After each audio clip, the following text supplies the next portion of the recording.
नमस्कार, राधे राधे, जय श्री कृष्णा। आज की हमारी कथा है देवकी जी के 6 पुत्रों को वापस लाना। भगवान श्री कृष्ण और बलराम जी सवेरे उठे और सुबह सुबह अपने पिता के चरण स्पर्श किए जाते हैं, तो दोनों भाई वसुदेव जी के पास आए और उनके चरण स्पर्श किया। वसुदेव जी ने भी उन्हें आशीर्वाद दिया। देवकी जी ने उन्होंने चरण स्पर्श किया, उन्होंने भी उन्हें आशीर्वाद दिया। इसके बाद वसुदेव जी कहते हैं, कृष्ण और बलराम, ईश्वर हर जगह है। और इस प्रकार उन्होंने ब्रह्म ज्ञान दिया बलराम जी को और श्री कृष्ण जी को।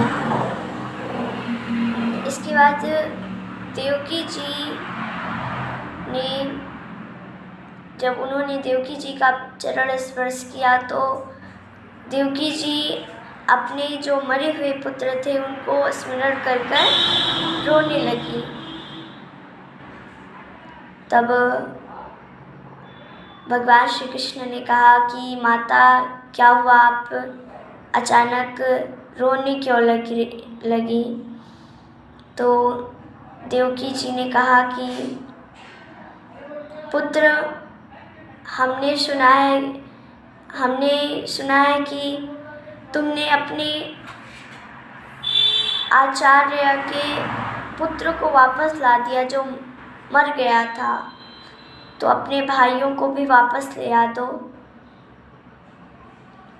भगवान बलराम ने ऐसा सुना, भगवान श्री कृष्ण ने ऐसा सुना, तो उन्होंने निश्चय किया कि अब हम अपनी माता के पुत्रों को, अपने भाइयों को वापस लेकर आएंगे। ऐसा सोचकर वे दैत्यराज बलि के पास गए। जब दैत्यराज बलि ने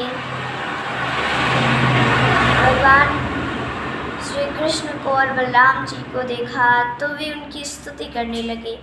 कहे, भगवान, आप अंतर्यामी हैं, आप सारे जगत के रचयिता हैं और आपसे ही ये सृष्टि चलती है। आपने ही इस संसार को खेलने के लिए बनाया है। इस प्रकार से दैत्यराज बलि ने भगवान श्री कृष्ण और बलराम जी की स्तुति की। इसके बाद अपने आसन पर जहाँ वे बैठे हुए थे वहाँ भगवान श्री कृष्ण और बलराम जी को बैठाया, उनके चरण धुले और उनके जो धोवन थे चरणों के, पूरे परिवार, बलि के पूरे परिवार ने अपने सर पर लगाए। इसके बाद जब भगवान का तीर्थ संस्कार हो गया अच्छे से, तो बात ही बात में भगवान ने कहा, दैत्यराज बलि, मेरी माता देवकी के 6 पुत्र हैं जिन्हें कंस ने मार दिया था,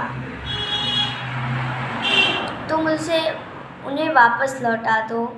मेरी माता बहुत ही रोती हैं उन पुत्रों को याद कर कर। इस प्रकार जब बलि ने सुना कि भगवान श्री कृष्ण कह रहे हैं, तो वे कहे, जैसी आपकी आज्ञा, और उन्होंने देवकी जी के 6 पुत्रों को वापस कर दिया।